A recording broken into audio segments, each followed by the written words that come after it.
Welcome to the Fearful Fright series, where we will be reading with our favorite green ghoul, Grimmer. Now sit back and enjoy this twisted tale. Today our story is called Man in the Ice. The drill screamed as it bored deeper into the Antarctic ice, the sound echoing through the endless white and vanishing into the storm beyond the station walls. Dr. Elias Korovin watched the monitors from inside station ASTRA-7, his gloved hands stiff as the temperature alarms flickered. Something on the scan didn't belong there. A hollow space. Deep. Perfectly round. That can't be right, Dr. Naomi Chen said quietly, leaning over his shoulder. Ice doesn't form cavities like that. Elias adjusted the feed, his stomach tightening. Unless something was already there. They were only supposed to collect ice cores. Climate data. Nothing more. 8 people stationed at the bottom of the world, sealed inside metal and concrete while Antarctica entered its long, lightless winter. Rescue was impossible for months. When the drill struck something solid, the vibration rattled the walls. A dull, empty sound followed, wrong, like knocking on a coffin lid.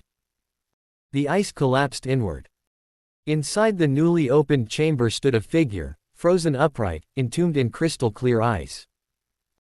Human-shaped, but larger. Broader. Its arms were thick with muscle, its skull heavy-browed and primitive. Dark hair framed a face locked in a silent scream. No one spoke for a long time. "That's a man," Captain Mark Vance finally said, disbelief creeping into his voice. Dr. Hugo Reinhardt moved closer, eyes wide with awe and terror. "Not modern," he murmured. "Not even close." "How old?" Naomi asked. Hugo swallowed. "Tens of thousands of years. Maybe more." The figure's chest was crushed inward, ribs visible beneath frozen skin. Strange marks covered its torso, deep grooves like claw wounds. It looked less like something that died and more like something that had been stopped. They should have sealed the chamber. Instead, they brought it inside. The thawing process took days. The body was moved into a controlled lab, temperature raised degree by degree. Elias told himself it was for science. A discovery that would rewrite human history. On the third day, the heart monitor beeped. Once. Then again. Naomi froze. "Elias, hearts don't do that." The figure inhaled. Its eyes snapped open, black, reflective, and alert. The scream that tore from its throat was raw and animal, echoing through the lab and rattling every light fixture in the station. It wasn't pain. It was rage. They restrained it. Sedated it. Or at least, they thought they did. Elias noticed the first problem that night.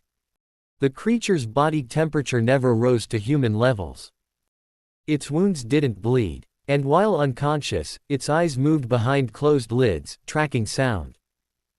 By the second night, it began to mimic. Soft breathing. Footsteps. The cadence of speech without words. Naomi whispered to Elias in the control room, "I think it's awake when we think it's not." The power went out in Sector C shortly after. Technician Lars Holm volunteered to fix the generator. He joked nervously before heading into the tunnel, his flashlight beam swallowed by darkness and frost. He never came back. They found him hours later, sitting upright against the ice wall.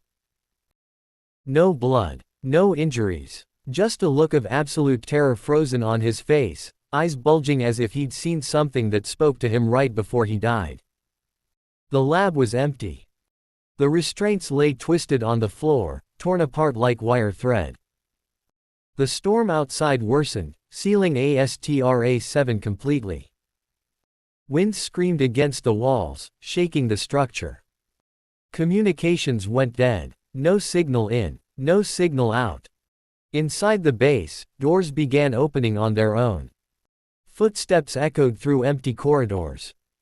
Naomi heard her name whispered from the storage wing, in her own voice. Dr. Priya Desai disappeared during a routine check. Her parka was later found folded neatly on her bed.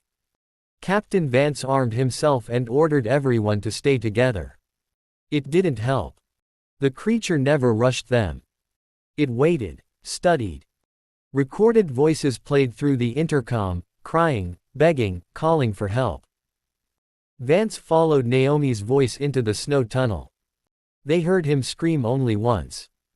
Hugo locked himself in the lab, frantically analyzing scans. When Elias forced the door open, Hugo looked like a man who had already accepted death. "It's not our ancestor," Hugo said shakily. "It's a parallel species. A predator." He showed Elias the data. The brain structure was built for mimicry, deception, fear response. Not survival, hunting. It hunted early humans, Hugo whispered. Wherever it went, humans vanished. A scream echoed through the base. "That's not Naomi," Hugo said softly. Elias found Naomi hiding in the infirmary, alive but shaking uncontrollably. "It learns fear," she whispered. "It feeds on it." A shadow passed behind the glass wall. They tried to burn it. The fire suppression system failed.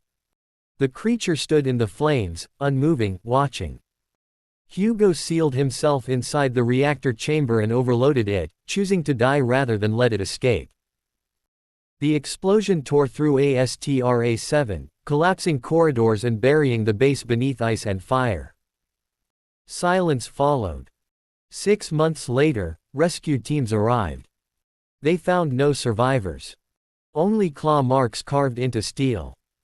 And one message etched deep into the ice, written in jagged, uneven English. "We were not first." Far beneath the ruins, something stirred. And waited.